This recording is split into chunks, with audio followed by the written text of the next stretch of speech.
अध्याय 101 को बोल्ड प्रारी।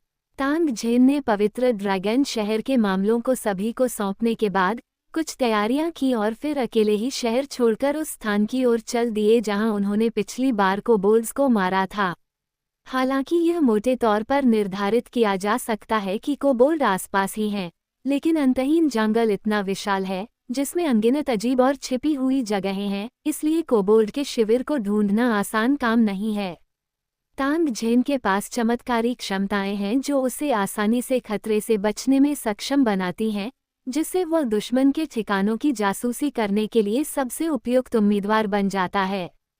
इसके अलावा टावर सिटी वर्ल्ड में आने के बाद से तांग झेन की गतिविधियां ब्लैक रॉक सिटी के आसपास के क्षेत्र तक ही सीमित रही हैं, इसलिए ये यात्रा बाहर जाकर जायजा लेने का एक अवसर है। इस वीरान इलाके की सबसे खास विशेषता इसकी सुनसानता है। एक अकेला व्यक्ति इस विशाल संसार में अकेले यात्रा करता है और अकेलेपन का यह एहसास लगभग असहनीय होता है। सौभाग्य से इस वीरान इलाके में कई चीजें तांग झेन के लिए बिल्कुल नई हैं, जो उसके मन की उदासी को कुछ हद तक कम कर देती हैं। क्योंकि वह अकेले यात्रा कर रहा था, इसलिए तांग झेन बहुत तेजी से आगे बढ़ा और जल्द ही अंतिम युद्ध स्थल पर पहुंच गया। कंकरों पर फैला खून काफी समय पहले सूख चुका था और कोबोल्ड का शव सफेद हड्डियों के ढेर में बदल गया था, जो टूटी हुई और चारों ओर बिखरी हुई थीं। ये सब जंगल में रहने वाले कुछ मांसाहारी राक्षसों की वजह से हुआ था, जो शवों पर हड्डियों के अलावा कुछ भी नहीं छोड़ते थे। तांग झेन ने कोबोल्ड की हड्डी पर पैर रख दिया, जो चटकने की तेज आवाज के साथ दो टुकड़ों में टूट गई। टूटी हुई हड्डी को उठाकर एक नज़र देखने के बाद तांग झेन ने उसे लापरवाही से एक तरफ फेंक दिया। आसपास के नज़ारे पर नज़र डालने के बाद तांग झेन ने कुछ देर सोचा और फिर दूर स्थित एक पहाड़ी क्षेत्र की ओर चल पड़ा। कोबोल्ड गुफाओं में रहना पसंद करते हैं और वे आमतौर पर प्रजनन और वंशवृद्धि के लिए थोड़ी ऊंची जगहों पर गुफाएं खोदना पसंद करते हैं। खानाबदोश जनजातियों के अनुसार ये कोबोल्ड असाधारण रूप से प्रजननशील और ऊर्जावान होते हैं। अक्सर एक छोटी कोबोल्ड जनजाति कुछ ही वर्षों में तेजी से एक बड़ी जनजाति में तब्दील हो जाती है। इसी कारण से कोबोल्ड जनजाति के कुलीन पुत्र वयस्क होने के बाद अपनी जनजाति को छोड़ देते थे, अपने साथ अपने परिवारों द्वारा प्रदत्त संसाधनों को ले जाते थे और फिर रहने और वंश बढ़ाने के लिए जंगल में एक उपयुक्त स्थान ढूंढते थे। तांग झेन को अचानक ब्लैक रॉक सिटी के संस्थापक की याद आ गई। उन्होंने वयस्क होने के बाद अपने आदमियों को जंगल में भेजा और फिर ब्लैक रॉक सिटी की स्थापना की। अंतर ये था कि ब्लैक रॉक सिटी के संस्थापक स्वेच्छा से खोज पर निकले थे, जबकि कोबोल्ड के कुलीन पुत्रों को खोज पर जाना अनिवार्य था। कोबोल्ड्स की इसी आदत के कारण, जिसे वे अनगिनत वर्षों से अपनाते आ रहे हैं, जंगल में उनकी इतनी बड़ी संख्या है। अनगिनत विनाशकारी संकटों का सामना करने के बावजूद वे बहुत कम समय में फिर से उठ खड़े हो सकते हैं। हालांकि वे शहर की दुनिया में सबसे शक्तिशाली परग्रही जाति नहीं हैं, लेकिन वे सबसे दृढ़ निश्चयी परग्रही जातियों में से एक हैं। तांग झेन चलते चलते कई बातों के बारे में सोच रहा था और वह पहाड़ी इलाके के और करीब पहुंचता जा रहा था। वूश! हवा का एक झोंका आया और गहरी सोच में डूबे तांग झेन अचानक होश में आ गए और आसानी से अपनी ओर लक्षित छोटे भाले से बच गए। झाड़ियों के एक झुंड से कुत्ते के भौंकने जैसी आवाज आई और फिर कुत्ते के सिर वाले दो आदमी बाहर निकले, अपने दांत दिखाते हुए तांग झेन पर झपटे। उनकी आंखें ऐसी लग रही थीं मानो उन्होंने स्वादिष्ट मांस का ढेर देख लिया हो। तांग झेन ने ठंडी सांस ली और कुछ ही कदमों में कोबोल्ड के करीब पहुंच गया। उसी समय उसने एक लात मारी और एक कोबोल्ड को 4-5 मीटर दूर फेंक दिया। लात कोबोल्ड की कमर पर लगी और उसकी रीढ़ की हड्डी टूट गई। जो कोबोल्ड वहां उतरा वह आधा लकवाग्रस्त था, दोनों हाथों से इधर उधर खरोंच रहा था और दर्द भरी चीखें निकाल रहा था जो तीखी और चुभने वाली थीं। दूसरे कोबोल्ड ने अपने घायल साथी को पूरी तरह से अनदेखा करते हुए अपना छोटा भाला उठाया और उसे तांग झेन के पेट की ओर फेंका। भाले की नुकीली नोक उसके शरीर से कुछ ही सेंटीमीटर दूर थी। उसी समय कोबोल्ड के बदसूरत चेहरे पर एक भयावह मुस्कान आ गई। हालांकि भाले द्वारा सामने खड़े किसी व्यक्ति के शरीर को भेदने का अपेक्षित दृश्य नहीं घटित हुआ। दरअसल काले लबादे ने उस भाले को रोक दिया जिसने इससे पहले अनगिनत मनुष्यों के शरीरों को भेदा था, और चाहे कुछ भी हो जाए वह भाला 1 इंच भी आगे नहीं बढ़ सका। कोबोल्ड एक पल के लिए झिझका, फिर उसने छोटा भाला दोबारा उठाया और उसे सीधे तांगझेन के जबड़े पर दे मारा। एक कोमल हाथ से तांगझेन ने आते हुए छोटे भाले को रोक दिया और उसे 2 टुकड़ों में तोड़ दिया। फिर कोबोल्ड की भयभीत निगाहों के सामने उसने भाले को कोबोल्ड के सिर में ऊपर से नीचे तक घुसा दिया। बेजान होकर गिरे हुए कोबोल्ड को देखकर तांगझेन ने पहाड़ी इलाके की ओर देखा। यहाँ घात लगाकर बैठे पहरेदारों की मौजूदगी से यह स्पष्ट था कि कोबोल्ड जनजाति अवश्य ही आसपास होगी। तांगझेन धीरे धीरे उस कुत्ते के सिर वाले आदमी के पास गया जिसकी रीढ़ की हड्डी लात लगने से टूट गई थी। उसने बर्फीली निगाहों से उसे देखा और उसके द्वारा लगातार उगली जा रही गंदी भाषा को सुना। अरे, मैं तेरा दिल निकाल लूंगा, उसे कड़वी जड़ी बूटियों के पाउडर में डुबोकर खा जाऊंगा, फिर तेरे मांस को सूखे टुकड़ों में बदल दूंगा। कोबोल्ड के क्रूर श्राप को सुनकर तांगझेन ने थोड़ा सा माथा सिकोड़ा। क्या आपने बहुत सारे लोगों को खाया है? तांगझेन द्वारा अचानक भाषा का प्रयोग करने से कोबोल्ड एक पल के लिए चौंक गया, फिर वह जमीन पर लेट गया और बेकाबू होकर जोर जोर से हंसने लगा। बेशक मैंने बहुत से लोगों को खाया है। कई बार अकाल के समय हमने जीवित रहने के लिए मनुष्यों पर ही निर्भर किया है। तुम्हें ये पता नहीं था, है ना? मुझे उन्हें खाने के कई तरीके पता हैं, खासकर तुम्हारे जैसे मानव उत्पादकों को। चाहे हड्डियां हो या मांस के टुकड़े, वे सभी बहुत चबाने वाले होते हैं। उद्धरण चिन्ह। तांगझेन चुपचाप कोबोल्ड की शेखी बघारता रहा। थोड़ी देर बाद वह खड़ा हुआ, मुड़ा और एक छोटे भाले से मारे गए कोबोल्ड के शव को अपनी ओर लात मारकर फेंक दिया।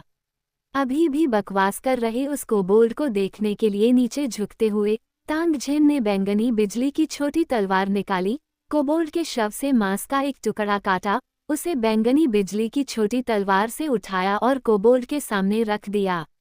तुम इतने सारे इंसानों को खा चुके हो, क्या तुम अपने ही जैसे लोगों का स्वाद चखना नहीं चाहते?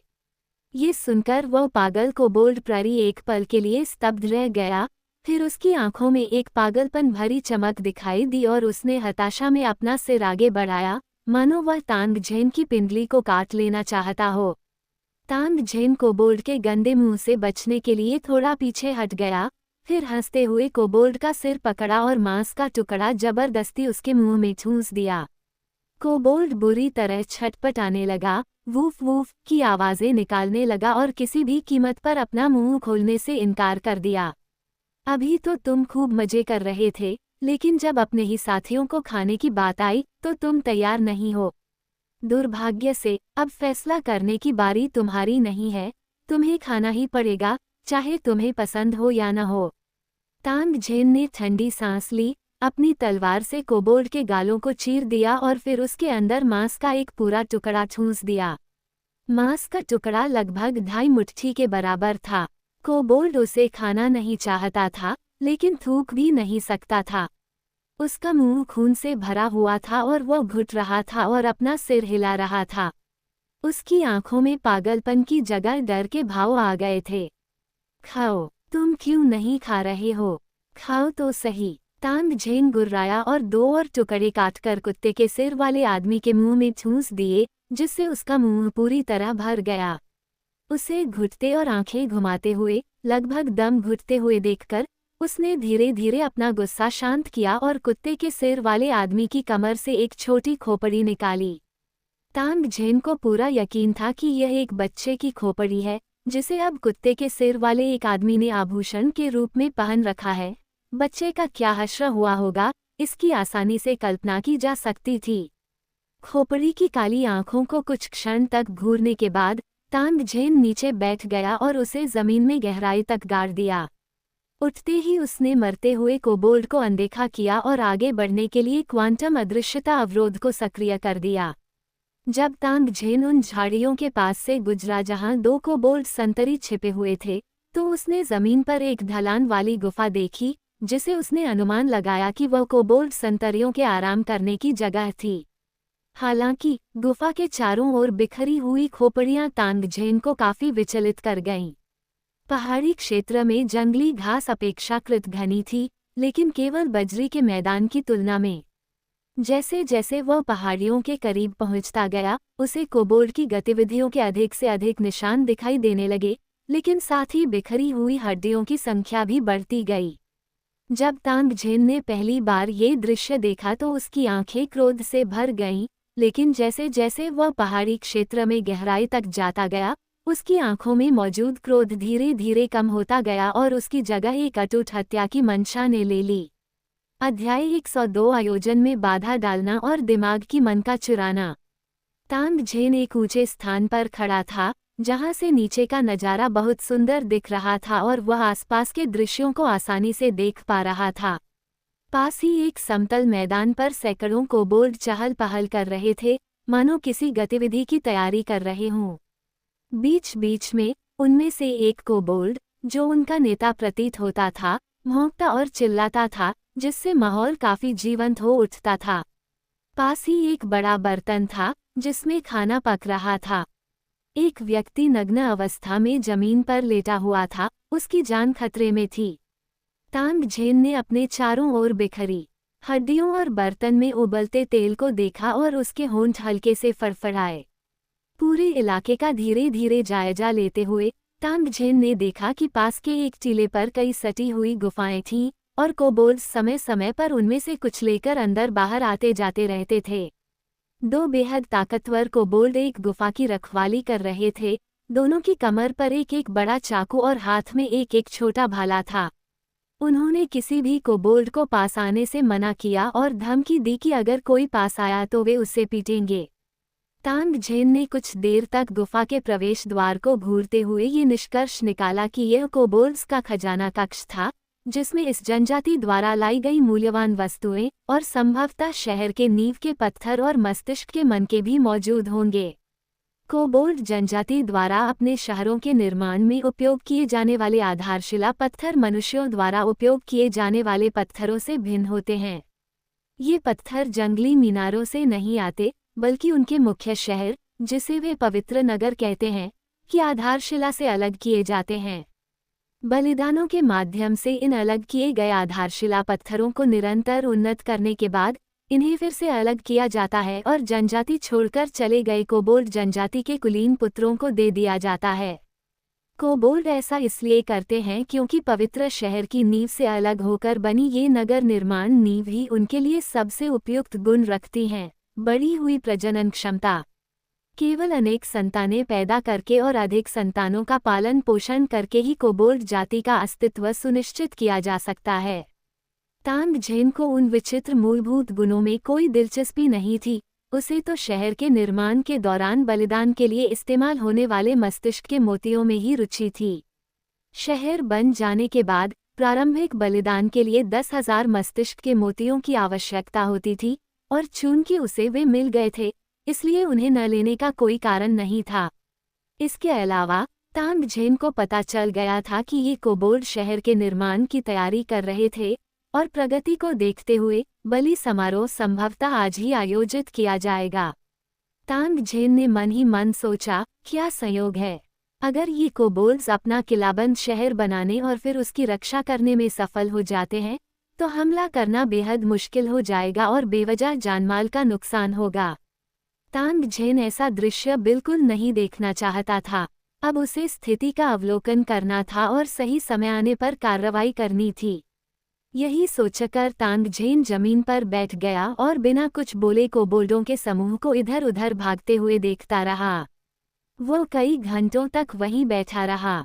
जब तांगझेन ने पहाड़ी के सामने मंत्रोच्चार करते और काले पत्थर का चबूतरा ले जाते कोबोल्डों के एक समूह को देखा, तो वो समझ गया कि जिस समय का वह इंतजार कर रहा था, वह आ गया है। वो झट से जमीन से उठा और अपने थोड़े दर्द भरे और सुन्न अंगों को हिलाने लगा। तांगझेन ने बैंगनी बिजली की छोटी तलवार निकाली और धीरे धीरे नीचे की ओर बढ़ने लगा।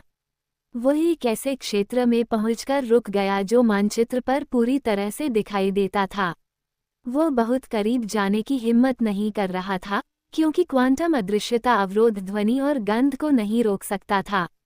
अगर वो बहुत करीब जाता तो सूंघने की तीव्र क्षमता वाले ये कोबोल्ड उसे पहचान सकते थे और इस तरह उसकी उपस्थिति का पता लगा सकते थे। इस समय कोबोल्ड अनायास ही एक साथ इकट्ठा होने लगे, जिनकी संख्या कम से कम 1000 थी, जिनमें से आधे से अधिक कोबोल्ड योद्धा थे जो छोटे भाले लिए हुए थे।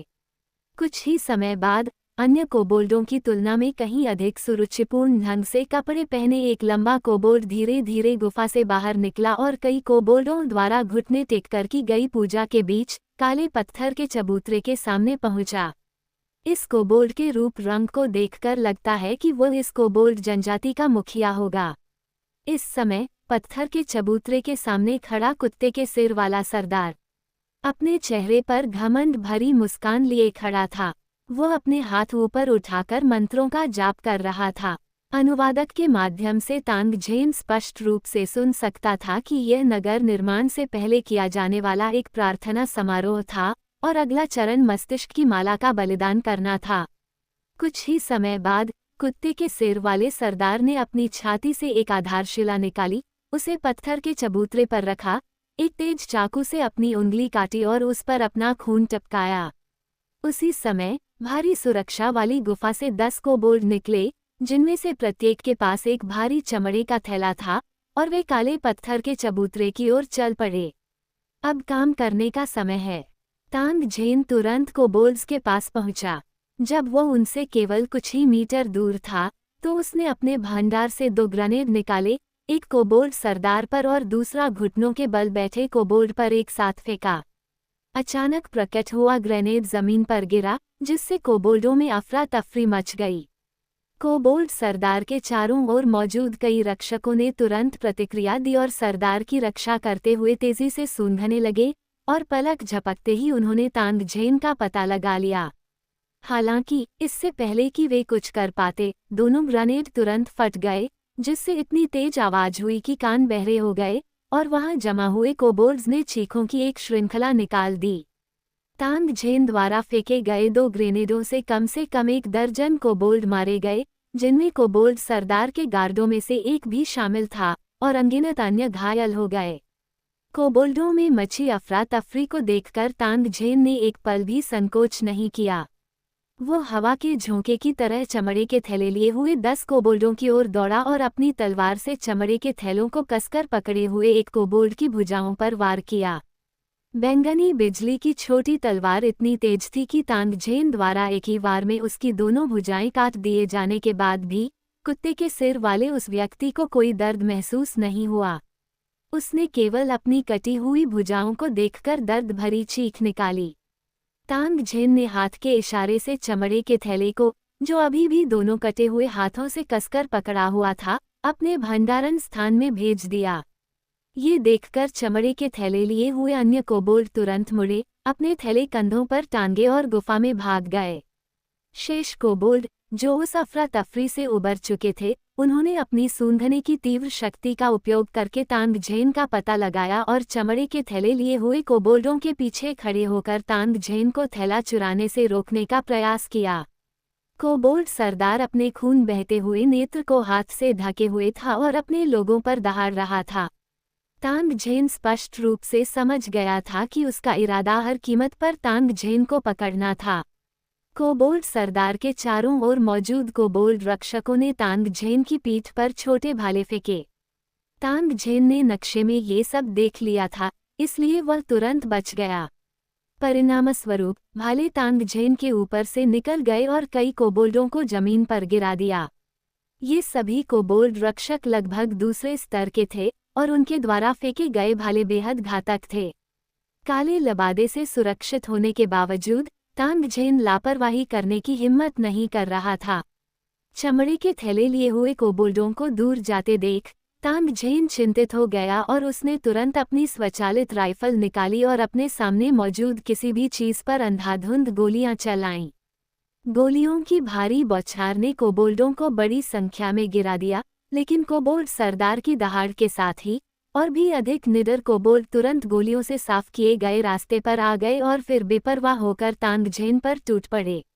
अगर चींटियां भी बड़ी संख्या में हों तो वे एक हाथी को मार सकती हैं, ऐसे में उन बेहद वफादार क्रूर और पागल कोबोल्डों के समूह का सामना करना कितना मुश्किल होगा। हालात ठीक न देखकर तांगझेन ने तुरंत अपनी टेलीपोर्टेशन क्षमता को सक्रिय किया और चारों ओर से घेरे कोबोल्ड्स से बच निकला और चमड़े के थैले लिए हुए सीधे कोबोल्ड्स के सामने प्रकट हो गया। Swish swish swish. तांगझेन ने लगातार 3 तलवार के वार किए, जिससे उसके आसपास के सभी कोबोल्ड मारे गए और उसने मस्तिष्क के मोतियों को अपने भंडारगृह में रख लिया। तांगझेन ने अब मस्तिष्क के मोतियों से भरे 4 थैले हथिया लिए थे, जबकि शेष 6 थैले 6 कोबोल्डों द्वारा ले जाए गए, जो अलग अलग दिशाओं में भाग गए। तांगझेन मन ही मन कोसने लगा। ये कोबोल्ड इतने चालाक थे कि वे इधर उधर भागना जानते थे। इस तरह वो केवल एक कोबोल्ड का पीछा कर सकता था, जबकि बाकी 5 कोबोल्ड भागने का मौका पालेंगे। हालांकि वह बेहद गुस्से में था, लेकिन तांगझेन के पास एक कोबोल्ड पर निशाना साधने और तेजी से उसका पीछा करने के अलावा कोई विकल्प नहीं था। पीछा करना चुनौतियों से भरा था।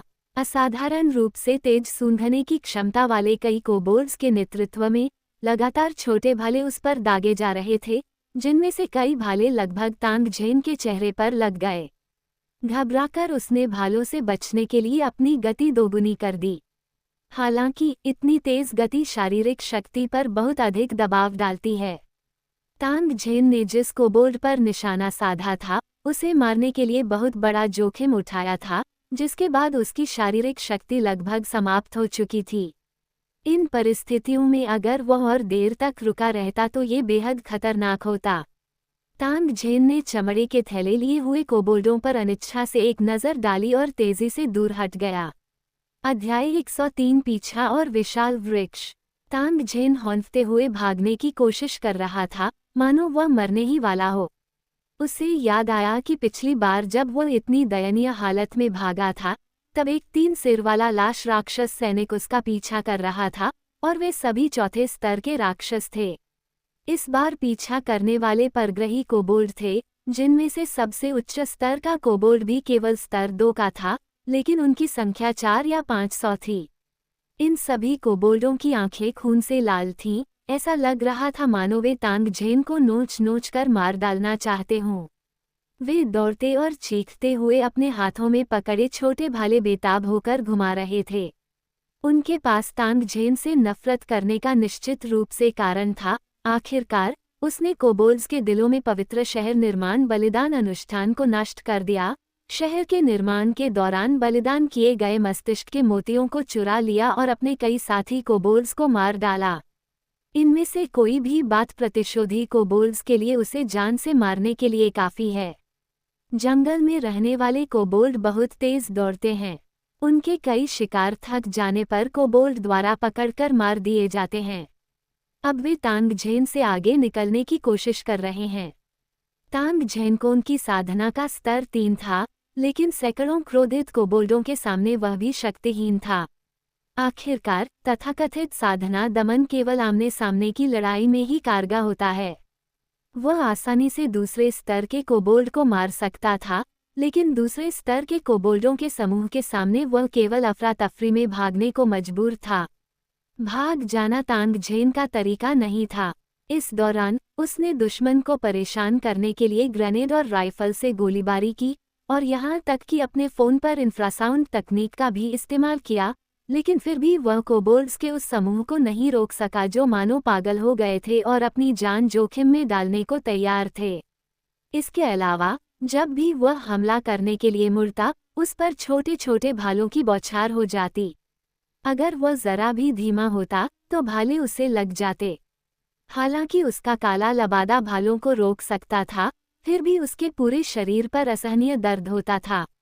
इसी दौरान कई छोटे भाले सीधे उसके चेहरे की ओर आए, जिससे तांगझेन इतना चौंक गया कि उसे अपना चेहरा बिगड़ने से बचाने के लिए समय रहते हटना पड़ा। कोबोल्ड्स को भी धीरे धीरे एहसास हो गया कि छोटे भाले काले लबादे को भेद नहीं सकते, और अगले हमले में उन्होंने उसके सिर को निशाना बनाया, जिससे तांगझेन ने आसानी से हमला करना बंद करने की हिम्मत खो दी। उसने वहां से निकलने के लिए टेलीपोर्टेशन का इस्तेमाल करने के बारे में सोचा, लेकिन उसे इस बात पर गंभीर संदेह था कि ये पागल लोग उसके दोबारा प्रकट होने तक वहीं रुककर उसका इंतजार करेंगे। आखिरकार वो ज़ोंबी कबीले की जंगली इमारत में पहले भी ऐसी ही स्थिति का सामना कर चुका था। ये बहुत निष्क्रिय तरीका होता और तांग झेन टेलीपोर्ट होकर वापस आने के बाद दोबारा पीछा शुरू नहीं करना चाहता था, इसलिए उसे कोई न कोई समाधान निकालना ही था। जब तांग झेन कोबोल्ड्स के ठिकाने से बाहर अध्याय 105 विशालकाय उत्परिवर्ती वृक्ष मैगॉट्स। इस प्रकार का इंफ्रासाउंड हथियार वास्तविक समय की निगरानी डेटा के आधार पर उपयुक्त आवृत्ति को समायोजित कर सकता है ताकि लक्ष्य के प्रति इसकी मारक क्षमता को अधिकतम किया जा सके। तांग झेन गलियारे में आगे बढ़ती रही। पहले शांत और सुंदर दिखने वाला वह जगमगाता गलियारा अचानक हलचल से भर गया। अनगिनत अजीबोगरीब लाल कीड़े अचानक गलियारे में प्रकट हो गए। वे पूरे गलियारे में फैले हुए थे, अपने अंगों को हिला रहे थे। वे उत्तेजित होकर बेतहाशा छटपटा रहे थे, मानो भागने की कोशिश कर रहे हों। लेकिन उनके पेट पर मौजूद अंडों के कारण वे छेदों में फंस गए थे और हिल नहीं पा रहे थे। भागने में असमर्थ ये भयानक कीड़े और भी उग्र हो गए। राक्षसों के एक समूह की तरह जो अपनी सूंडें लहरा रहे हों, वे आपस में बुरी तरह उलझ गए और अपने सिर से भारी मात्रा में पीले हरे रंग का तरल पदार्थ छिड़कते हुए सुरंग को इस घिनौने चिपचिपे पदार्थ से भर दिया। कभी खूबसूरत दिखने वाला यह मार्ग पलक झपकते ही एक भयावह दृश्य में तब्दील हो गया। तांग झेन ने मॉन्स्टर डिटेक्टर का उपयोग करके एक संघर्षरत लाल कीड़े पर निशाना साधा और जल्द ही एक संदेश सामने आया। मात्र वृक्ष उत्परिवर्ती वृक्ष मैगॉट संतान मात्र कीट स्तर एक राक्षसों की संकर संतान। ये सामान्यतः प्रतिदीप्तिमान घास के पाउडर पर निर्भर करता है। संभोग के बाद ये 100 वर्षों तक अपने बिल में शीत निद्रा में रहता है। इसके अंडे उस जीव के शरीर के भीतर ही फूटते हैं जिसे ये जन्म देता है और वह जीव अंडे देने के तुरंत बाद मर जाता है। इसकी कमजोरी यह है कि यह मात्र वृक्ष के रस से भयभीत रहता है, इसके संपर्क में आने से मृत्यु हो जाती है। अपने सामने मौजूद उस राक्षस के बारे में मिली जानकारी को देखकर तांग झेन ने मोटे तौर पर इस विचित्र कीट की उत्पत्ति का अनुमान लगाया। पेड़ का ये विशाल बचा हुआ ठूंठ पहले मात्र वृक्ष कहलाता था। इसके टूटने से पहले यहाँ कोई वृक्ष कीट नहीं थे, लेकिन मात्र वृक्ष के मरने के बाद उसका तना धीरे धीरे सूखकर पत्थर जैसा हो गया और उसका रस सूख गया।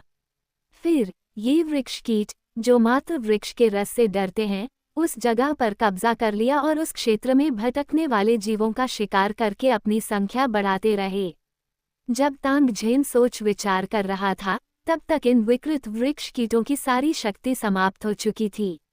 अवरक्त ध्वनि के प्रभाव से उनके सभी नाजुक आंतरिक अंग क्षतिग्रस्त हो गए थे और इस समय वे बेजान होकर मार्ग पर लटके हुए थे, किसी भी क्षण मरने को तैयार थे। आगे कोई उत्परिवर्तित वृक्ष कीट नहीं होने की पुष्टि करने के बाद तांग झेन ने जमीन पर फैले चिपचिपे पदार्थ से सावधानीपूर्वक बचते हुए आगे खोजबीन जारी रखी।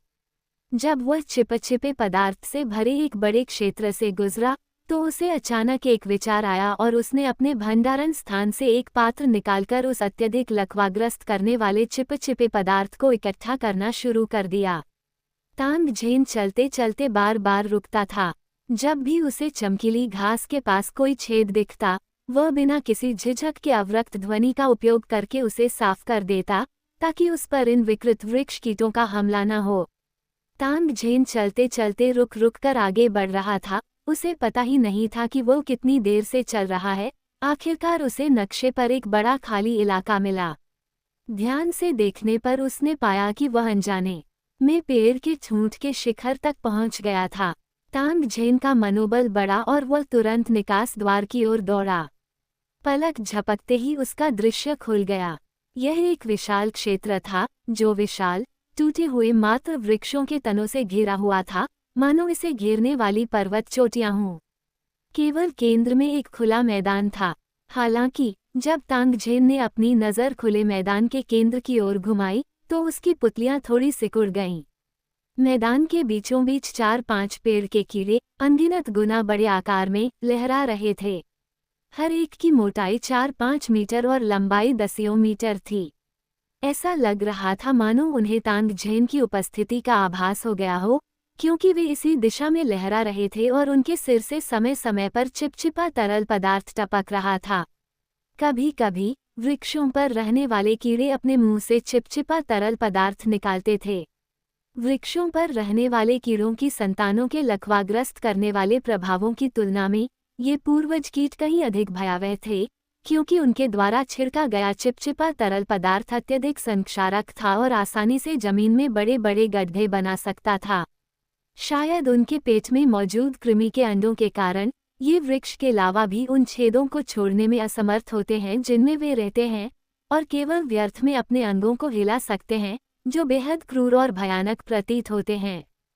तांगझेन की निगाहें इन विशालकाय वृक्षीय कीड़ों पर टिकी हुई थीं। क्षण भर में इन विशालकाय वृक्षीय कीड़ों के बारे में जानकारी उसकी आंखों के सामने प्रकट हुई। मात्र वृक्ष उत्परिवर्तित वृक्षीय कीड़ा एक में समाहित स्तर 5 का राक्षस, जिसकी बाहरी त्वचा अत्यंत कठोर है। मूल रूप से मात्र वृक्ष की जड़ों से निकला एक मिट्टी को ढीला करने वाला केचुआ राक्षस से संक्रमित होने के बाद उत्परिवर्तित हो गया। यह मात्र वृक्ष के तने पर भोजन करता है और इसका कमजोर बिंदु इसके पेट के मध्य में स्थित है। स्पष्टतः पेड़ के तने में बनी वो सुरंगें इन विशालकाय विकृत पेड़ के कीड़ों का काम थीं।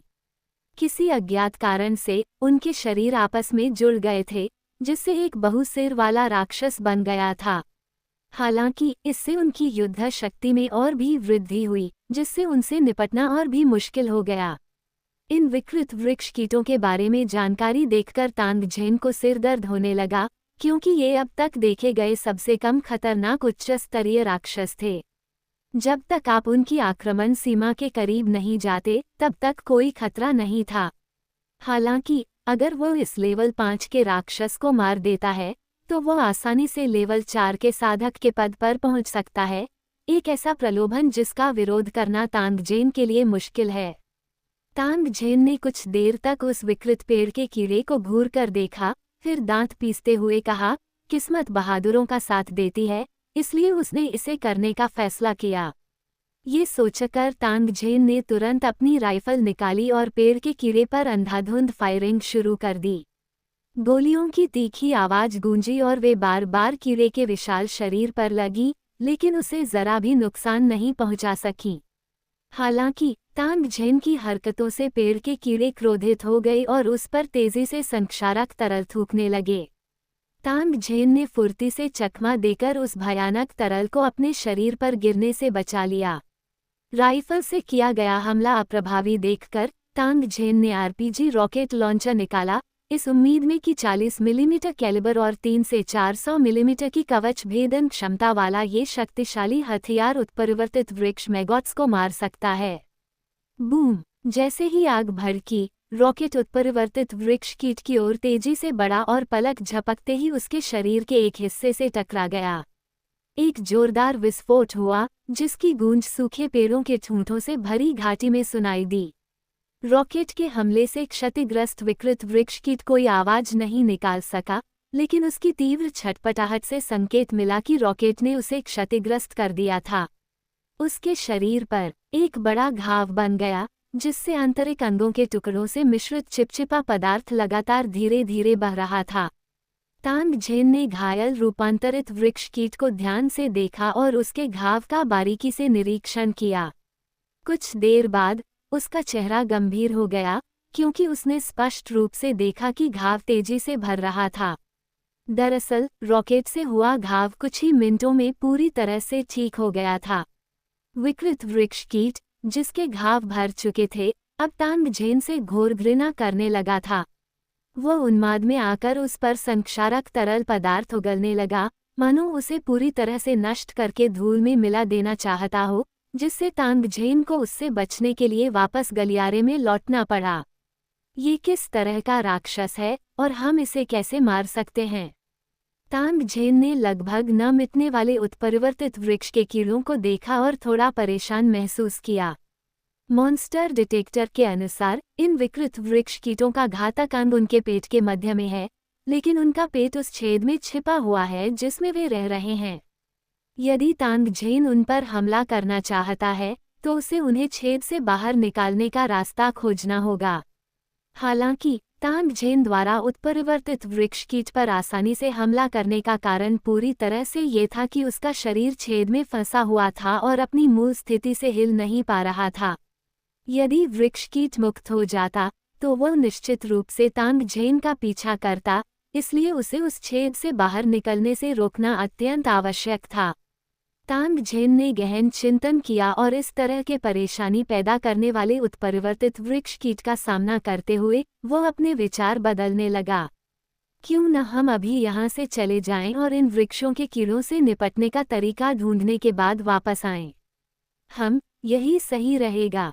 ये सोचते हुए तांग झेन मुड़कर जाने की तैयारी कर रहा था, लेकिन उसी क्षण उसके गले में लटका हुआ फोन अचानक जोर से कांपने लगा, जिससे तांग झेन, जो अभी जाने के लिए मुड़ा था, तुरंत रुक गया और धीरे धीरे अपना सिर घुमाकर उस विकृत पेड़ के कीड़े को देखने लगा। अपने तेजी से कांपते हुए फोन को धीरे से सहलाते हुए तांग झेन ने अभी भी बेतहाशा छटपटा रहे विकृत पेड़ के कीड़े को देखा और मन ही मन बुदबुदाया, फोन इतनी तेजी से कांप रहा है तो इस विकृत पेड़ के कीड़े के पास जरूर कोई असाधारण खजाना होगा। अगर ऐसा है तो मैं इस लेवल 5 के राक्षस को मार गिराने के लिए दृढ़ संकल्पित हूँ। अध्याय 106 उत्परिवर्तित वृक्ष के कीड़ों को मात देना। इन विकृत वृक्ष कीटों में असाधारण रूप से मजबूत पुनर्जीवन और स्वयं को ठीक करने की क्षमता होती है, जिसके कारण इन्हें बलपूर्वक मारना लगभग असंभव है। कम से कम तांग झेन की वर्तमान क्षमताओं को देखते हुए ये बेहद मुश्किल होगा। इंफ्रासाउंड हथियारों से इसे घायल किया जा सकता है, लेकिन इसे मारना असंभव होगा क्योंकि इसमें असाधारण रूप से मजबूत पुनर्जीवन क्षमता है। डेथ रे हथियार केवल एक ही शॉट फायर कर सकता है, जो भारी क्षति पहुंचा सकता है, लेकिन इसकी अत्यंत मजबूत पुनर्जीवन क्षमता के कारण यह इसे मार नहीं सकता। जहां तक बंदूकों, तोपों और आग की बात है, तांग झेन उनके बारे में सोचेगा भी नहीं, क्योंकि इस 5वें स्तर के राक्षस के लिए वे सिर्फ एक गुदगुदी से ज्यादा कुछ नहीं होंगे। ऐसे भयानक जीव को मारने के लिए या तो उसकी मूल शक्ति को कमजोर करना होगा या कोई दूसरा तरीका खोजना होगा। अन्यथा अगर कुछ अप्रत्याशित घटित हो जाए और वह राक्षस अपने नीचे बने गड्ढे से भाग निकले, तो तांग झेन को नहीं लगता कि वह उसके पीछा करने से बच पाएगा। तांग झेन गहरी सोच में डूबा हुआ अपना सिर खुजा रहा था। उसकी नज़र अनजाने में जमीन पर पड़े एक मरे हुए लाल कीड़े पर पड़ी। तभी उसे एक विचार आया और कुछ ही पल में वह सोच विचार करते हुए खड़ा हो गया, अपने मूल संसार में वापस चला गया और सीधे दुकान की ओर चल पड़ा। आधे घंटे बाद तांग झेन टेलीपोर्ट करके वापस आया और तुरंत उठकर सीधे गलियारे से नीचे की ओर चल पड़ा। क्योंकि साफ किया गया रास्ता आसानी से पहचाना जा सकता था, इसलिए तांग झेन तेजी से आगे बढ़ा। थोड़ी ही देर में उसके नक्शे पर 5 खोए हुए कोबोल्ड दिखाई दिए, जो उस रास्ते में इधर उधर बेतरतीब ढंग से दौड़ रहे थे। तांग झेन का चेहरा खुशी से चमक उठा। उसने तुरंत नक्शे पर कोबोल्ड्स तक जाने वाले रास्ते को पहचान लिया और तेजी से उसकी ओर बढ़ गया। 5 कोबोल्ड घबराकर इधर उधर देख रहे थे। उनके साथ मूल रूप से 7 साथी थे, लेकिन अजीब कीड़ों का सामना करने के बाद 2 कोबोल्ड कठपुतलियों की तरह एक साथ बंध गए, जबकि बाकी 5 लाल कीड़ों के हमले से बचने में कामयाब रहे। आमतौर पर बेखौफ और साहसी कोबोल्ड इस भूल भुलैया जैसे रास्ते में प्रवेश करते ही भ्रमित हो गए थे। अब उन्हें अजीबोगरीब लाल कीड़े भी दिखाई देने लगे, जिन्हें देखकर वे डर से कांपने लगे। थके हारे और भूखे कोबोल्ड योद्धाओं को यहाँ आने का पछतावा होने लगा। हालांकि उन्हें इस बात का अंदाजा नहीं था कि इससे भी बड़ा संकट अभी आना बाकी है। तांग झेन अचानक इन कोबोल्डों के पीछे प्रकट हुआ और इससे पहले कि वे प्रतिक्रिया कर पाते, अजीब लाल कीड़ों के चिपचिपे पदार्थ से सने हुए 3 इंच के स्टील के कीलों का एक गुच्छा उन पर बिखर गया। तांग झेन की वर्तमान साधना के स्तर को देखते हुए ये नए खरीदे गए 3 इंच के स्टील के कील उसके हाथों में आसानी से घातक हथियार बन सकते थे। हालांकि उसका लक्ष्य इन कोबोल्ड्स को मारना नहीं था, बल्कि उन्हें वश में करके पकड़ना था। तांग झेन ने जानबूझकर अपनी शक्ति को नियंत्रित किया, जिसके चलते स्टील की कीलें कोबोल्ड्स के शरीर में केवल 1 इंच तक ही धंसी और फिर उनकी सारी शक्ति समाप्त हो गई।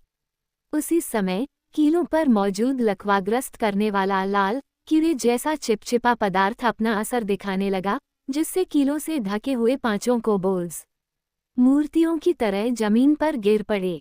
तांग झेन धीरे धीरे चलकर पास आया, उस कोबोल्ड पर एक नज़र डाली जिसकी आंखें हिल नहीं पा रही थीं और केवल क्रोध और भय की ज्वालाएं उगल रही थीं, और प्रशंसा में अपनी जीभ चटकाते हुए बोला, इस वृक्ष के कीड़े के चिपचिपे पदार्थ का लकवा मारने वाला प्रभाव वाकई अद्भुत है। ये कोबोल्ड अभी कुछ देर पहले उछल कूद कर रहे थे और अब 5 मरे हुए कुत्तों में बदल गए हैं। मुझे बाद में और भी चिपचिपे पदार्थ लाने होंगे और फिर पूरे कोबोल्ड कबीले के सभी कोबोल्ड शावकों को लकवाग्रस्त कर देना होगा। तांग झेन ने जानबूझकर कोबोल्ड की भाषा में बात की, जिससे पांचों कोबोल्ड इतने क्रोधित हो गए कि मानो उनके फेफड़े फटने वाले हों, लेकिन वे अपना क्रोध निकाल नहीं पाए। उनके लगातार कांपते होठों से ही पता चल रहा था कि वे तांग झेन को जान से मार डालना चाहते थे। कोबोल्डों को जानबूझकर उकसाने के बाद तांग झेन ने उन पांचों को रस्सी से एक साथ बांध दिया, फिर उन्हें अपने कंधों पर लादकर तेजी से पेड़ के ठूंठ के ऊपर खुले स्थान की ओर दौड़ पड़ा। पेड़ के ठूंठ के शीर्ष पर पहुंचते ही तांग झेन ने पांचों कोबोल्ड्स को रास्ते में फेंक दिया, फिर उनमें से प्रत्येक के मुंह में उस अजीब कीड़े का चिपचिपा पदार्थ डाल दिया, खुद को झाड़कर एक बार फिर नीचे की ओर दौड़ने लगा। 10 मिनट से भी अधिक समय बाद तांग झेन 3 कुत्ते के सिर वाले आदमियों को लेकर लौटा, जो स्टील की कीलों से छेदे जाने के कारण खून से लथपथ थे। उसने उन्हें जमीन पर फेंक दिया, पहले जैसी ही तरकीब अपनाई और प्रत्येक के मुंह में उस अजीब कीड़े का चिपचिपा पदार्थ डाल दिया और जल्दी से वापस चला गया। समय धीरे धीरे बीतता गया और तांग झेन ने अधिकाधिक कोबोल्डों को पकड़ लिया। जब तांग झेन अंतिम बार लौटा तो वह स्टील की कीलों से ढके और चोटिल व सूजे हुए चेहरे वाले कोबोल्ड सरदार को घसीटते हुए लाया था। तब तक वह उन सभी कोबोल्डों को पकड़ चुका था जो मार्ग में प्रवेश कर चुके थे और सौभाग्य से बच गए थे। गलियारे में बिखरे पड़े कोबोल्ड्स को देखकर तांग झेन ने आखिरकार अपना गुस्सा निकाल दिया। पहले भी इन लोगों ने उसका पीछा किया था और उसे बुरी तरह घायल कर दिया था, लेकिन अब पासा पलट गया था। अब जब वे अकेले थे तो उसने लगभग बिना किसी प्रयास के उनका सफाया कर दिया। धिक्कार है, तुम तो बड़े घमंडी हो, है ना? तुमने तो मुझे जिंदा खाकर मेरी खाल उतारने की भी इच्छा जताई थी। अब मैं देखूंगा कि कौन किसकी खाल उतारता है। तांग झेन ने अपने बगल में खड़े कोबोल्ड नेता को लात मारी, उसकी धमकी भरी निगाहों का सामना किया और उपहासपूर्ण भाव से पूछा। जब इसका सामना पहले इस कोबोल्ड नेता से हुआ था तो इसने वास्तव में तांग झेन के स्टील की कीलों से किए गए गुप्त हमले को चकमा दिया था, फिर तांग झेन को शाप दिया था और फिर तांग झेन के साथ मरने के इरादे से अपना छोटा भाला लहराया था। जब कोई कोबोल्ड बेकाबू हो जाता है तो उसकी युद्ध शक्ति वाकई भयानक होती है। दुर्भाग्य से उसका प्रतिद्वंदी तांग झेन था। परिणामस्वरूप कुछ ही दौर की लड़ाई के बाद कोबोल्ड नेता पर तांग झेन ने घात लगाकर हमला किया और उसे एक स्टील की कील से लकवाग्रस्त कर दिया। तांग झेन ने कोबोल्ड नेता पर सवार होकर उसे बार बार घसीटा और लात मारी और अंत में उसे वापस घसीट कर ले गया। अपने अधीन दर्जनों कोबोल्ड्स पर एक नज़र डालने के बाद तांग झेन ने खुले मैदान के केंद्र में मौजूद उत्परिवर्तित वृक्ष मैगॉट्स पर अपनी निगाहें टिका दी। उसने अपनी आंखें सिकोड़ी और कुछ क्षण विचार करने के बाद दोनों हाथों में एक एक कोबोल्ड उठाया और खुले मैदान के केंद्र की ओर दौड़ पड़ा। तांग झेन के आगमन को भांपते ही रूपांतरित वृक्ष के कीड़े तुरंत संक्षारक तरल उगलने लगे। तांग झेन तेजी से बचते हुए उनके पास पहुंचा। जब वे उसकी पहुंच में आ गए तो उसने दहाड़ लगाई और 2 कोबोल्ड को उन पर फेंक दिया। धड़ाम! दोनों कोबोल्ड उत्परिवर्तित वृक्ष कीट के शरीर से टकराए और जमीन पर गिर पड़े। तांग झेन उत्परिवर्तित वृक्ष कीट की प्रतिक्रिया को देखते हुए तेजी से पीछे हट गया। जैसे ही अंधे उत्परिवर्तित वृक्ष कीट ने खुद पर प्रहार महसूस किया, उसने तुरंत प्रतिक्रिया दी। अपनी विशेष संवेदी क्षमताओं से यह पुष्टि करने के बाद कि वहां 2 जीव हैं, उत्परिवर्तित वृक्ष कीट एक क्षण के लिए झिझका और फिर 1 इंच मोटे कई उत्परिवर्तित वृक्ष कीट विशाल उत्परिवर्तित वृक्ष कीट के नीचे से निकले और कोबोल्ड के शरीर में जोर से वार किया। ये देखकर तांगझेन बेहद खुश हुआ। ऐसा लग रहा था कि उसकी योजना आधी सफल हो चुकी है। तांगझेन ने मॉन्स्टर डिटेक्टर के माध्यम से पुष्टि की है कि ये विशालकाय पेड़ के कीड़े जो लगातार हिल रहे हैं, वास्तव में एक ही इकाई है, यानी एक राक्षस। इसलिए अब उनके नीचे से निकल रहे छोटे छोटे पेड़ के कीड़े भी उसके मुख्य शरीर का हिस्सा होने चाहिए। इन वृक्षीय कीड़ों की हरकतों से स्पष्ट है कि वे कुत्ते के सिर वाले मानव शरीर के अंदर अंडे दे रहे हैं। वृक्षीय कीड़ों की आदत के अनुसार अंडे देने के बाद वे तुरंत मर जाएंगे। तांगझेन को यकीन था कि इस विशालकाय विकृत वृक्ष कीट में भी यही विशेषता होगी और अंडे देने के बाद यह मर जाएगा। शायद इसके बच्चों द्वारा ऊपर की ओर जाने वाले सभी रास्तों को अवरुद्ध करने के कारण ही इस विकृत वृक्ष कीट को अंडे देने का मौका नहीं मिला था। अब जब उसने कोबोल्ड को उसके दरवाजे तक पहुंचा दिया था, तो वह अंडे देने के लिए बेताब था। इतना बड़ा पेड़ का कीड़ा अपने बच्चों की तुलना में अनगिनत गुना अधिक अंडे दे सकता है, लेकिन तांगझेन के हाथों में दर्जनों कोबोल्ड थे, इसलिए उसे इसे पूरी तरह से निचोड़ने में सक्षम न होने की चिंता नहीं थी। विकृत वृक्ष के कीड़ों ने कोबोल्ड के शरीरों के अंदर खुशी खुशी अंडे दिए, ठीक वैसे ही जैसे कई वर्षों से संयमी रहे किसी कामुक भेड़िए को अचानक कोई सुंदर और आकर्षक स्त्री मिल जाए और वह अपनी सारी इच्छाओं को पूरा कर ले। दोनों कोबोल्ड के शरीर भी नंगी आंखों से दिखाई देने वाली गति से तेजी से फूलने लगे। तांगझेन ने जरा भी समय बर्बाद करने की हिम्मत नहीं की। वह तुरंत गलियारे में लौटा, दोनों कोबोल्ड्स को फिर से उठाया, पेड़ के कीड़ों की ओर दौड़ा और उन्हें उन पर फेंक दिया। तभी दोनों कोबोल्ड्स अपनी पूरी ताकत से फूल चुके थे और पतले दुबले पेड़ के कीड़ों ने तुरंत अपना निशाना बदल दिया और अपने सिर उन कोबोल्ड्स के शरीर में घुसा दिए जिन्हें अभी अभी उन पर फेंका गया था। तांगझेन बार बार दौड़ता, कोबोल्ड फेंकता, लौटता और फिर से कोबोल्ड फेंकता, और इस दौरान वह विशालकाय वृक्षीय कीड़ों के व्यवहार का ध्यानपूर्वक अवलोकन करता रहा। उसने देखा कि जब 10 गोल कोबोल्ड जमीन पर पड़े होते थे, तो विशालकाय उत्परिवर्तित वृक्षीय कीड़े कुछ सुस्त हो जाते थे। 20 के बाद उत्परिवर्तित वृक्षीय कीड़े उस पर ध्यान देना बंद कर देते थे और उनके संक्षारक तरल का दायरा आधा हो जाता था। जब तक 30 कोबोल्ड अंडे दे चुके थे, तब तक उत्परिवर्तित वृक्षीय कीड़े शिथिल और शक्तिहीन हो चुके थे, जमीन पर धीरे से लटकते हुए एक बड़े क्षेत्र को ढक रहे थे। यह नज़ारा देखकर तांगझेन बेहद खुश हुआ और उसने सारे कोबोल्ड्स को एक ही झटके में फेंक दिया। हालांकि जब उसने आखिरी कुछ कोबोल्ड्स को फेंका, तो उसने उन पर इवानोव द्वारा प्राप्त किए गए उच्च सैन्य विस्फोटक बांध दिए। अध्याय 107, चौथे स्तर पर उन्नति और अवशेषों का खजाना। आखिरी कुत्ते के सिर वाले इंसान को कीड़ों के अंडे इंजेक्ट किए जाने के बाद विशालकाय उत्परिवर्तित वृक्ष कीट लगभग मृत्यु के कगार पर था। इससे पता चलता है कि उत्परिवर्तन के बाद विशालकाय हो जाने के बावजूद यह अपने वंश में विरासत में मिली आदतों को नहीं बदल सकता।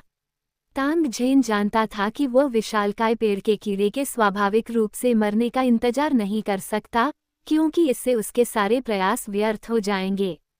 उसे अनुभव प्राप्त करने और लेवल बढ़ाने के लिए उसे जीवित रहते ही उसे मारना होगा। विकृत वृक्ष कीट की वर्तमान स्थिति को देखते हुए तांगझेन आसानी से उसके पास जाकर उसे हाथ से मार सकता था।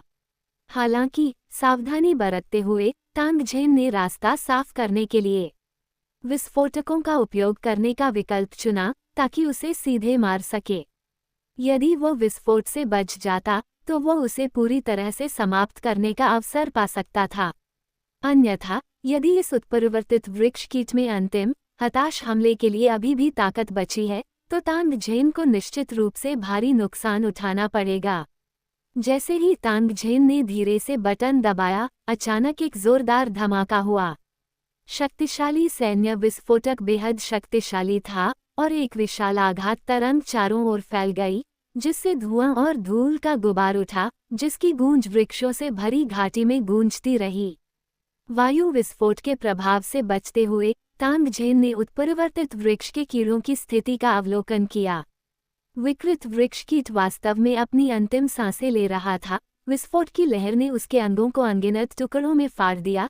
चिपचिपा पदार्थ और मांस के टुकड़े हर जगह उड़ रहे थे, फिर भी उसने शुरू से अंत तक जरा भी संघर्ष नहीं किया।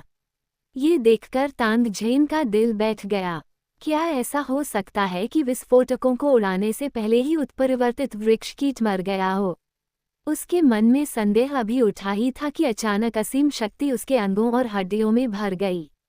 साधना में एक स्तर ऊपर उठने का एहसास इतना स्पष्ट था कि तांगझेन को ऐसा लगा मानो वह एक ही मुक्के से पहाड़ को तोड़ सकता है। ऐसा लगा मानो वह चौथे स्तर पर पहुंच गया हो। साधना स्तर 4 के साथ कोई व्यक्ति इस क्षेत्र में विशेषज्ञों की श्रेणी में प्रवेश कर चुका माना जा सकता है और उनकी ताकत 99% साधकों को कुचलने के लिए पर्याप्त है। तांगझेन ने पूरी ताकत से अपनी मुट्ठी घुमाई, उसके होठों पर खुशी भरी मुस्कान आ गई। धुआं और धूल छंटते ही वो तुरंत वृक्षों अध्याय 108 वृक्ष आत्मा वंश का गुप्त इतिहास। जैसे ही एप्लीकेशन लॉन्च हुआ, तांगझेन को अपने फ़ोन से एक प्रकाश किरण निकलती हुई महसूस हुई, जिसने बॉक्स को स्कैन किया। इसके तुरंत बाद उसके सामने कई सारे सबटाइटल दिखाई दिए। स्कैन पूरा हुआ। लक्ष्य स्लाइडर गेम। मूल कलाकृति की पूर्ण बहाली के लिए 980 चालें आवश्यक हैं। मार्गदर्शन सक्रिय करें। तांगझेन ने एक्टिवेशन गाइड को चुना और तुरंत देखा कि बॉक्स के किनारे पर एक पैटर्न लाल बत्ती से चिन्हित था। तांगझेन ने हाथ बढ़ाकर उसे हिलाया और फिर एक दूसरा पैटर्न भी लाल बत्ती से चिन्हित हो गया। तांगझेन को बस निर्देशों के अनुसार स्लाइडर को हिलाना है और वो इसे पूरी तरह से ठीक कर लेगा। इस ऐप की मदद से इस जिगसॉ पजल गेम को खेलना बेहद आसान है। स्लाइडर को धीरे धीरे हिलाते हुए तांगझेन की गति बढ़ती गई और कुछ ही समय में उसने अंतिम पैटर्न को उसकी मूल स्थिति में वापस ले आया। दरार। धातु की हल्की सी क्लिक की आवाज से संकेत मिला कि तांगझेन ने डिब्बा सफलतापूर्वक खोल लिया है, लेकिन उसने उसे खोलने में जल्दबाजी नहीं की। इसके बजाय वो अपने सामने के दृश्य से मंत्रमुग्ध हो गया और उसे ध्यान से देखने लगा। इस चित्र का मुख्य विषय एक विशालकाय वृक्ष है जो आकाश और पृथ्वी तक पहुंचता है, जो निस्संदेह हमारे पैरों के नीचे स्थित सूखा हुआ वृक्ष का ठूंठ है, वो विशाल वृक्ष जिसे मूल रूप से मातृ वृक्ष कहा जाता था। चित्र में दिख रहा मातृ वृक्ष हरा भरा है, जिसकी जड़ों तक फैला हुआ अथाह जंगल जीवन से परिपूर्ण और जीवंत प्रतीत होता है। इस मातृ वृक्ष पर अनेक जीव निवास करते हैं, जो सुंदर वस्त्रों से सजे और अत्यंत आकर्षक हैं, देखने में मनुष्यों से अविभेदित प्रतीत होते हैं। केवल इतना अंतर है कि उनके कान थोड़े नुकीले हैं, ठीक वैसे ही जैसे तांगझेन ने फिल्मों और टीवी शो में परियों को देखा था। तस्वीरों को देखकर ऐसा लगता था कि ये खूबसूरत जीव सुखी जीवन जी रहे थे। हालांकि यह अज्ञात है कि मातृ वृक्ष के सूखने और टूटने, इन जीवों के गायब होने और मातृ वृक्ष के अवशेषों पर विचित्र कीड़ों के बसने का कारण क्या था। शायद आपको इस बॉक्स में अपना आवश्यक उत्तर मिल जाए। तांगझेन सावधानी से पीछे की ओर गया, धातु का बक्सा खोला और उसमें कुछ भी असामान्य नहीं पाया। आगे की ओर जाने पर तांगझेन ने देखा कि बक्सा हरे पत्तों से बंधी किताबों से भरा हुआ था, साथ ही उसमें एक छोटा बैंगनी रत्न का बक्सा भी था। इतनी मेहनत के बाद मेरे पास किताबों का पूरा एक बक्सा जमा हो गया। हाँ, लगता है ज्ञान ही धन है वाली कहावत हर जगह सच है। तांगझेन ने बेबसी से अपना सिर हिलाया, हरे पत्तों वाली एक किताब उठाई, उस पर एक नज़र डाली और अनजाने में कह उठा। उसकी आंखें और भी चमक उठीं। सार्वभौमिक भाषा अनुवादक की मदद से तांगझेन आसानी से पुस्तक की सामग्री को पढ़ और समझ सका। इस पुस्तक में बताया गया है कि वृक्ष माता की शक्ति का उपयोग करके पौधों की वृद्धि को बढ़ावा देने वाले दिव्य मंत्रों का प्रयोग कैसे किया जाए। इसमें वृक्ष माता की शक्ति को महसूस करने, वृक्ष आत्माओं की भाषा का उपयोग करके मंत्रों का उच्चारण करने, पौधों को मजबूत और बेहतर बनाने आदि के बारे में बताया गया है। तांगझेन इस दृश्य को देखकर आश्चर्यचकित रह गया। उसने कभी सोचा भी नहीं था कि मातृ वृक्ष में इतनी अद्भुत शक्तियां होंगी। मातृ वृक्ष के चारों ओर रहने वाली वृक्ष आत्माओं की जाति पूरी तरह से उसकी शक्ति पर निर्भर थी और सुखमय जीवन जीती थी। ये बहुत दुख की बात थी कि मातृ वृक्ष टूटकर नष्ट हो गया। इतनी अच्छी चीज का कितना बड़ा नुकसान हुआ। किताब को नीचे रखने के बाद तांगझेन ने हरे पत्तों वाली एक और किताब उठाई और पाया कि यह मात्र वृक्ष की शक्ति का उपयोग करके एक शक्तिशाली तीरंदाजी तकनीक विकसित करने के तरीके पर एक नियमावली थी। तांगझेन जब पुस्तकों को देख रहा था तो उसे अचानक एहसास हुआ कि उनमें दर्ज कई बातें मात्र वृक्ष से अविभाज्य रूप से जुड़ी हुई हैं। ये कहा जा सकता है कि मात्र वृक्ष ही सब कुछ का आधार है, और एक बार मात्र वृक्ष से अलग हो जाने पर वृक्ष आत्माएं निरर्थक हो जाएंगी। इसमें कोई आश्चर्य नहीं कि मात्र वृक्ष के टूटने के बाद वृक्ष आत्मा वंश पूरी तरह से लुप्त हो गया। तांगझेन की दृष्टि में वे मात्र वृक्ष के परजीवी के समान थे। बिना त्वचा के बाल कहाँ लगते, उनका पतन और विलुप्त होना तो तय ही था। इसलिए वृक्ष आत्मा जाति का उत्थान और पतन दोनों ही मात्र वृक्ष के कारण हैं। ये स्थिति इसलिए उत्पन्न हुई क्योंकि वे मात्र वृक्ष पर अत्यधिक निर्भर थे। हालांकि यदि वृक्ष आत्मा जाति के अलावा कोई अन्य जाति मात्र वृक्ष को प्राप्त कर ले और उसका उचित उपयोग करे तो यह अभिशाप के बजाय आशीर्वाद होगा। किताबों पर सरसरी नजर डालने के बाद तांगझेन ने अपना ध्यान अलग से रखे छोटे से डिब्बे पर केंद्रित किया।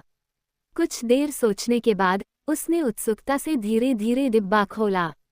तांगझेन के मन में एक अनुमान था और उसका उत्तर जल्द ही सामने आ जाएगा। बैंगनी रत्नों से भरा डिब्बा खोला गया, जिससे उसके अंदर की वस्तुएं प्रकट हुई। एक शहर की नींव का पत्थर जो एक बहुरंगी रत्न की तरह धीरे धीरे तैर रहा था, खून से लिखा एक पत्र जो मानव त्वचा से बना प्रतीत होता था, और एक अलंकृत हरी अंगूठी।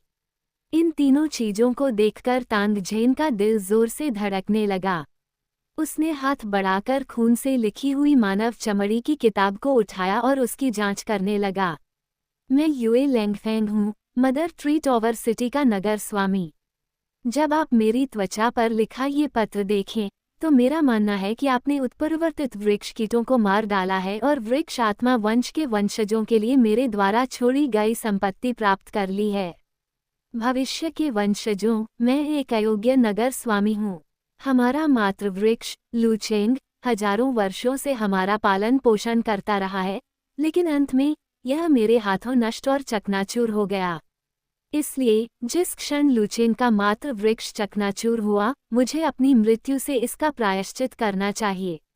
जिस दिन मात्र वृक्ष टूटा, उस राक्षस ने, जो लंबे समय से मात्र वृक्ष नगर पर नजर रखे हुए था, सभी वृक्ष आत्माओं पर हमला करने का अवसर पा लिया। मात्र वृक्ष की शक्ति के संरक्षण के बिना वृक्ष आत्माओं के लोग राक्षस के पंजों के नीचे बड़ी संख्या में मारे गए। मैंने अनगिनत राक्षसों का वध किया, मेरा शरीर घावों से भरा हुआ था और मैं बड़ी मुश्किल से ही जीवित बचा था। लेकिन मैं अभी मर नहीं सकता, क्योंकि मुझे उन दोषियों को मारना होगा जिन्होंने मात्र वृक्ष को तोड़ा। वे विकृत वृक्ष के कीड़े, वे शापित राक्षस। उन्होंने मात्र वृक्ष की जड़ों को कुतर दिया और उसके तने को खोखला कर दिया, जिससे वह सूखकर टूट गया, और मेरे कुल के निर्दोष लोग भी इसमें शामिल थे। तो मैंने वह प्रतिबंधित दवा ली और मेरी ताकत तुरंत बढ़ गई, लेकिन मेरे पास जीने के लिए सिर्फ 1 महीना बचा था। लेकिन मेरे लिए इतना ही काफी था। इसके बाद मुझे उत्परिवर्तित वृक्ष के कीड़े मिले और एक भयंकर लड़ाई के बाद मैंने उन सभी को काबू में कर लिया। हालांकि जब मुझे पता चला कि ये उत्परिवर्तित वृक्ष के कीड़े वास्तव में लाभकारी कीट थे जो मात्र वृक्ष की जड़ों के आसपास की मिट्टी को ढीला करते थे, तो मुझे अचानक एहसास हुआ कि मैं गलत था। दरअसल सिर्फ मैं ही गलत नहीं था, पूरी वृक्ष आत्मा जाति ही गलत थी। समय बीतने के साथ साथ हम मदर ट्री सिटी की रक्षा में इतने मग्न हो गए कि दिन भर बेफिक्र होकर गाते नाचते बिताने लगे। देखते ही देखते हम बेहद आलसी हो गए। हमें सिर्फ कविता और नृत्य की परवाह थी, युद्ध और नरसंहार से घृणा थी, और बाकी सब बातों से हमें कोई मतलब नहीं था। इस प्रकार हमारी जानकारी के बिना ही वह राक्षस धीरे धीरे मात्र वृक्ष की जड़ों में घुस गया। उस राक्षस ने मिट्टी को ढीला करने वाले लाभकारी कीड़ों को संक्रमित कर दिया और उन्हें विकृत वृक्ष लावा में बदल दिया, और यह सब हमारी जानकारी के बिना ही हुआ। सबसे हास्यास्पद बात यह है कि उन विकृत वृक्ष लावा ने मात्र वृक्ष को खोखला कर दिया था, और हमें अभी तक इसका पता भी नहीं चला। हमें बस इतना पता है कि जिस दिन मात्र वृक्ष टूटेगा, उस दिन एक भव्य भोज का आयोजन किया जाएगा। इसलिए वृक्ष आत्मा कबीले की वर्तमान दयनीय स्थिति पूरी तरह से उनकी अपनी गलती है और इसके लिए वे स्वयं के अलावा किसी और को दोष नहीं दे सकते। इन सब बातों पर विचार करने के बाद मेरे पास इन विकृत वृक्ष कीटों को मारने का कोई कारण नहीं बचा था। हालांकि उन्होंने गलती की थी, इसलिए उन्हें उसका प्रायश्चित करना ही था।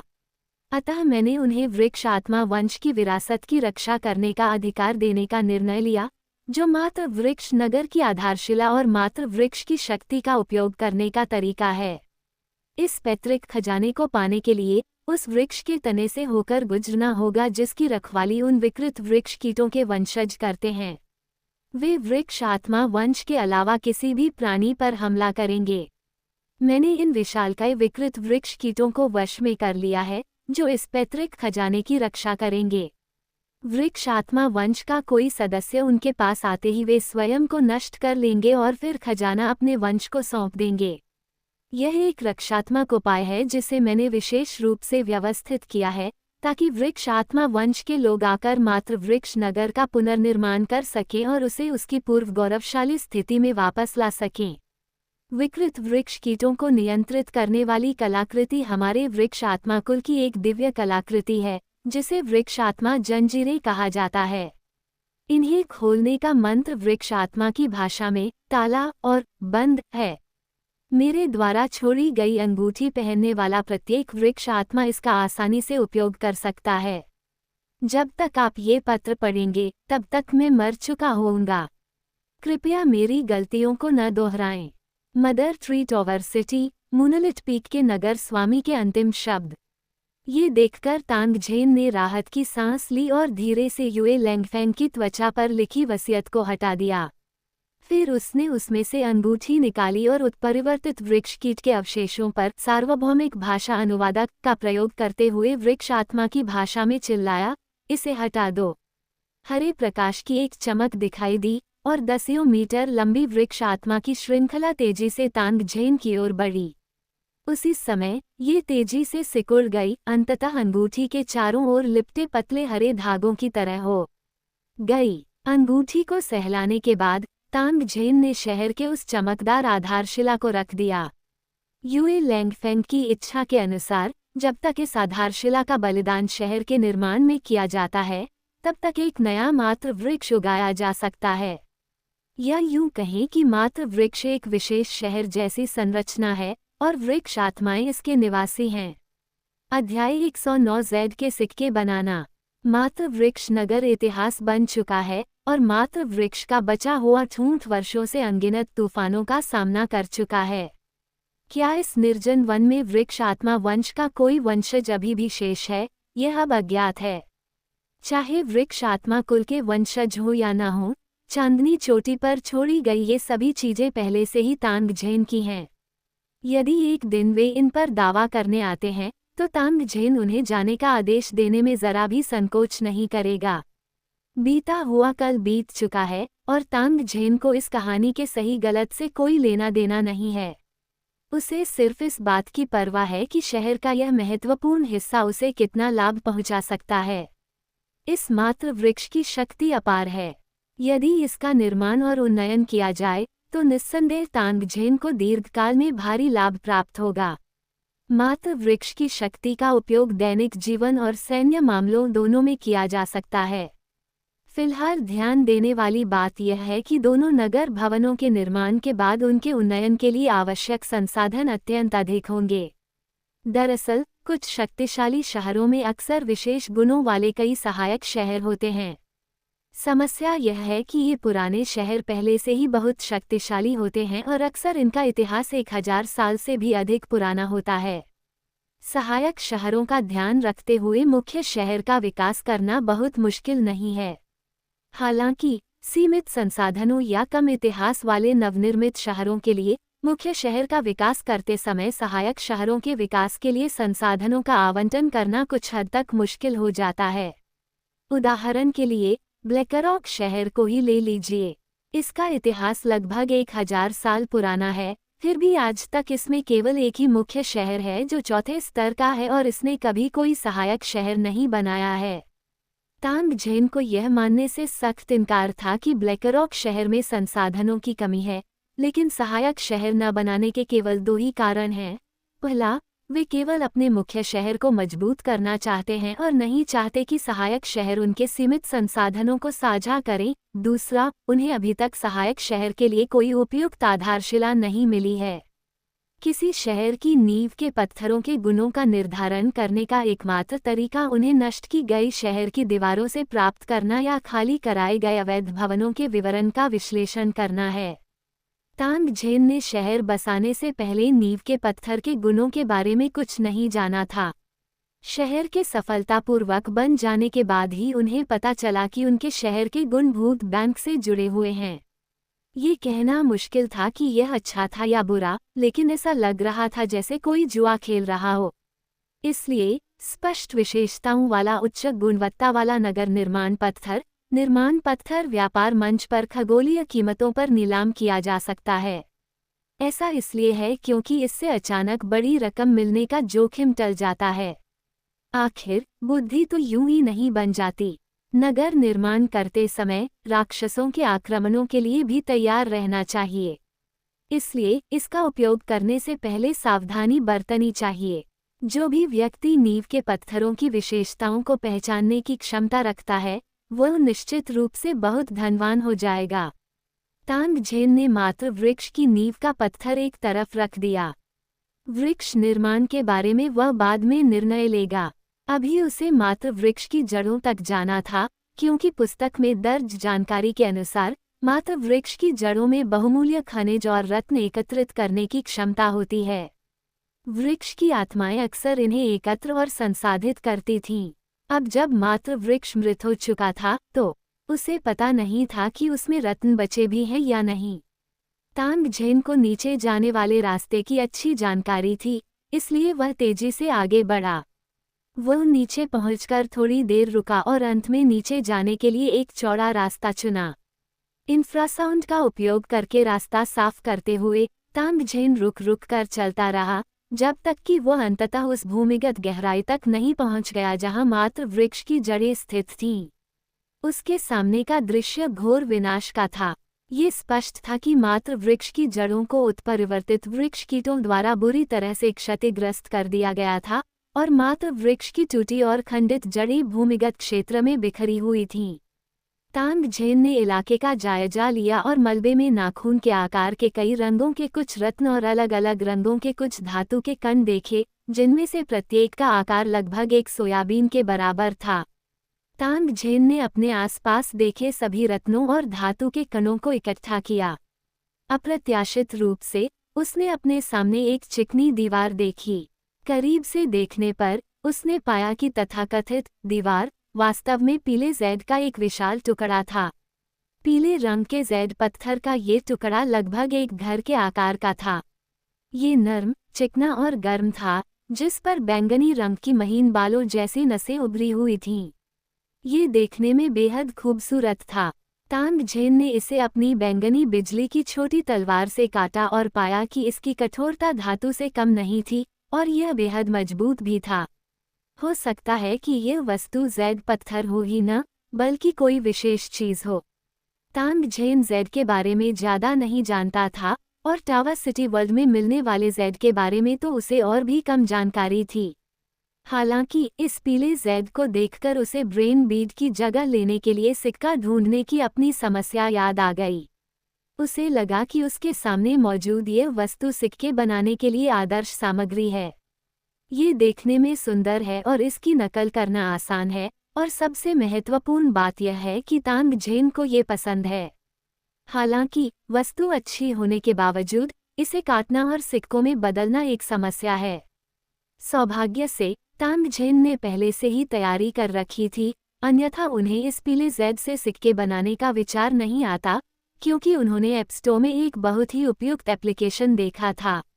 सुपर लेजर उत्कीर्णन मशीन, जो सुपरसोनिक गति से बड़ी वस्तुओं को काटने और नैनोस्केल पैटर्न को उत्कीर्ण करने में सक्षम है, अत्यंत कुशल, सटीक और सुंदर परिणाम देती है। डाउनलोड शुल्क 2000 सोने के सिक्के। तांग झेन ने ऐप स्टोर खोला और ऐप को डाउनलोड और इंस्टॉल किया। एप्लीकेशन के सफलतापूर्वक शुरू होते ही उसके सामने तुरंत लाल रंग की क्रॉसिंग लाइनें बन गईं। तांग झेन ने उनका आकार खुद समायोजित किया और फिर काटना शुरू कर दिया। लेजर किरणें ऊपर नीचे चमकने लगी और प्लॉप की आवाजें गूंज उठी, क्योंकि पीला जेड पल भर में टुकड़ों में कटकर जमीन पर गिर गया। प्रत्येक टुकड़ा 1 वर्ग मीटर का और 2 मिलीमीटर मोटा था। तांग झेन ने जेड का एक पतला टुकड़ा उठाया और उसे तोड़ दिया। पीले जेड का टुकड़ा बीच से टूट गया, जिससे ये साबित हुआ कि पीला जेड सिक्के बनाने के लिए बहुत उपयुक्त था। एक बार जब कटे हुए जेड के टुकड़े जमीन पर ढेर हो गए, तो तांग झेन ने एप्लीकेशन के निर्देशों का पालन किया और प्रदान किए गए टेम्पलेट्स का उपयोग करके नक्काशी के लिए पैटर्न को एक साथ जोड़ा, जिसका उपयोग बाद में सुपर लेजर उत्कीर्णन मशीन के साथ किया जा सकता था। तांग झेन ने एक सिक्का डिजाइन किया जिसके पीछे ड्रैगन और आगे पवित्र ड्रैगन शहर लिखा था। फिर उन्होंने उत्कीर्णन शुरू करने की पुष्टि की। इस बार अनगिनत लेजर किरणें पतले जेड के टुकड़ों को घेर रही थीं और लगातार चमकती रोशनी लगभग आंखों को चकाचौंध कर रही थी। तांग झेन ने सुपर लेजर उत्कीर्णन मशीन के काम करने के दृश्य को सीधे देखने की हिम्मत नहीं की। 5 मिनट बाद तीव्र लेजर किरणें आखिरकार चमकना बंद हो गईं और एप्लीकेशन ने उसे सूचित किया कि काम पूरा हो गया है। तभी तांग झेन ने हिम्मत करके अपनी आंखें खोली और जमीन पर नजर डाली। उसने देखा कि जमीन, जो पहले पतले जेड के टुकड़ों से ढकी हुई थी, अब घनी तरह से पैक किए गए पीले जेड के सिक्कों से ढकी हुई थी, जिनकी संख्या कम से कम 50,000 थी।